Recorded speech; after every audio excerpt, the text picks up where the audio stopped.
नमस्कार साथियों, मैं आपका साथी दिनेश बोहरा आज बाड़मेर ज़िला मुख्यालय के कलेक्ट्रेट के कॉन्फ्रेंस हॉल में राजस्थान सरकार के ग्रामीण इलाकों में विकास का जिम्मा संभाल रहे कैबिनेट मंत्री रमेश मीणा सरकार की योजनाओं की समीक्षा करने के लिए बाड़मेर आए थे। लेकिन इस दौरान जिस तरीके का फीडबैक मंत्री जी को मिला है वो यकीनन चौंका देने वाला है। मंत्री रमेश मीणा ने मीडिया से बातचीत करते हुए कहा कि मुझे इस बात को लेकर थोड़ा खेद है कि यहाँ पर टाँकों का निर्माण तो पूरे राजस्थान में सबसे ज़्यादा हो रहा है, लेकिन इन टाँकों के निर्माण में गरीब आदमी को, गरीबों लोगों को प्राथमिकता नहीं दी जा रही है। इसी बात को लेकर मैंने अधिकारियों से फीडबैक लिया है और मैंने पूरा डेटा मंगाया है। और इसी क्योंकि सरकार, राजस्थान की गहलोत सरकार की ये प्रायोरिटी है कि सबसे पहले जो गरीब है, बीपीएल है, विकलांग है, उन्हें प्रायोरिटी मिलनी चाहिए। लेकिन यहाँ पर इस बात को लेकर थोड़ा मुझे कम समझ में आई और इसी को लेकर मैंने दिशा निर्देश दिए हैं। सबसे पहले हम आपको सुनाते हैं कि मंत्री जी ने क्या कुछ कहा जब टाँकों को लेकर सवाल किया गया और इस बात को लेकर स्वीकार कर दिया कि हाँ, यहाँ पर गरीब लोगों को टाँकों के मामले में प्राथमिकता नहीं दी जा रही है। काम तो लगभग टाँके के काम अच्छे हैं, कुछ जगह थोड़ी सी डिफरेंसेस लाया है। कहीं कोई गरीब आदमी है उसका टाँका कम बना है, या गरीब लोगों को प्रायोरिटी के आधार पे जो हमारी प्राथमिकता बनी हुई है, आपके SC/ST या BPL है, दिव्यांग हैं, एकल महिला है, जो लोग अगर वंचित हैं तो हमने दिशा निर्देश दिए हैं कि उनको पहले टाँके दिए जाएं या अन्य स्कीमों में उनको वरीयता दिया जाए, तो उसके बाद में आपके लघु सीमांत कर सकें उनको भी लिया जाए। लेकिन वरीयता के प्रथम श्रेणी के अगर वंचित हैं तो उनको पहले आपने सुना किस तरीके से मंत्री जी ने सीधे तौर पर ये स्वीकार किया कि ग्रामीण लोगों को जो टाँके का फ़ायदा मिलना चाहिए, जिस क्वांटिटी में मिलना चाहिए उस क्वांटिटी में नहीं मिल रहा है। और इसी बात को लेकर मैंने दिशा निर्देश दिए हैं। इसके साथ ही कई अन्य योजनाओं के बारे में भी बैठक के दौरान चर्चा की गई। ऐसा बताया जाता है कि बैठक 3 घंटे चली और एक जो सरकार की ओर से योजनाएं चलाई जा रही है उसको लेकर मंत्री ने जो विधायक थे उनके साथ में समीक्षा की और जो अधिकारी थे उन्हें दिशा निर्देश दिए। इसके बाद में मीडिया से पूरी बातचीत की। आप आगे सुनिए क्या कुछ कई मुद्दों पर और योजनाओं पर मंत्री जी ने अपनी बात रखी है, सुनिए।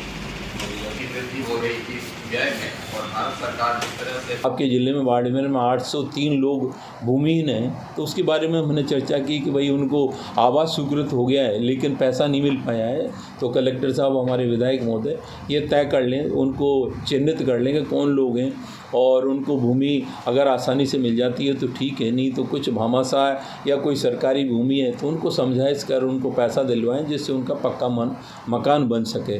तो ये सारी टाँके के निर्माण के अलावा दूसरे वर्क होने चाहिए। वृक्षारोपण होना चाहिए था, आपके एनीकट्स हैं, MIP हैं, कुछ पानी के रोकने के, जो सतही पानी को रोकना है, अंडरग्राउंड वाटर जो लेवल है उसको कैसे बढ़ाएं, उस पर यहाँ काम नहीं हुआ है। पैसा खर्च हुआ लेकिन उसका सदुपयोग नहीं हुआ, तो उसके लिए हमने कहा उसकी जांच कराएंगे। इसी तरह स्वच्छ भारत में ज़िले में कोई नई चीज़, नया डेवलपमेंट, नया विकास, और जो हमारी माननीय मुख्यमंत्री जी ने जो बजट में जो घोषणाएं की हैं और हमने विभागीय घोषणाएं की हैं वो धरातल पे आएँ और धरातल पे काम हो जिससे आम जनता और गरीब का भला हो। सर, कार्रवाई पूरी नहीं करते हैं, हम देख लेते हैं, अभी डाटा मंगवा लेंगे। उसके अलावा इन्होंने जो काम जो कर रहे हैं, नरेगा में कर रहे हैं, अन्य स्कीमों में कर रहे हैं, कहीं भी नियमों के खिलाफ जाएंगे तो हम उनके खिलाफ कार्रवाई। सबसे पहली बात तो हम ये कहना चाहेंगे आपसे कि पूरे राजस्थान में बाड़मेर में टाँके सबसे ज़्यादा बने हैं और वो भी व्यक्तिगत बने हैं।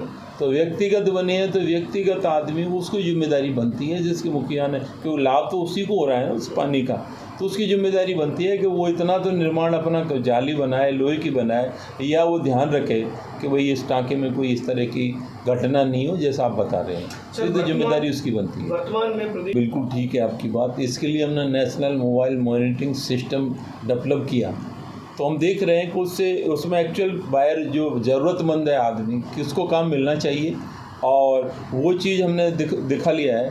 देखने पर हमें जो जैसे ही सिस्टम को हमने लागू किया तो एकदम लेबर की संख्या कम हो गई। लोग कहने लगे लेबर, क्योंकि एक्चुअल में जो रहता गुजरात है और काम उसका जॉब कार्ड यहाँ चल रहा है, तो वो हम दिखवा रहे हैं। और अभी आने वाले समय में एक पंचायत समिति लेवल पर और ग्राम पंचायतों में एक अभियान चलाएंगे जिसमें नए जॉब कार्ड बने। वो जॉब कार्डधारी को ये पता होना चाहिए कि भाई मेरा कितना पैसा बकाया है, कितने दिन मैंने मजदूरी की है और उसमें कौन सा वर्क किया, उसकी रेट क्या थी उस दिन की। ये सारी चीज़ें हम अपडेट करने जा रहे हैं। और जो लोग आप चर्चा कर रहे हैं कि भाई कुछ काम ऐसे भी होते हैं जो water shade plus NREGA convergence है, तो वहाँ मशीन भी चला सकते हैं। जहाँ लेबर की ज़रूरत है लेबर का काम करें। लेकिन आप जो कह रहे हैं उसमें भी थोड़ा सा प्रॉब्लम तो है, उसको हम ठीक करें। जैसे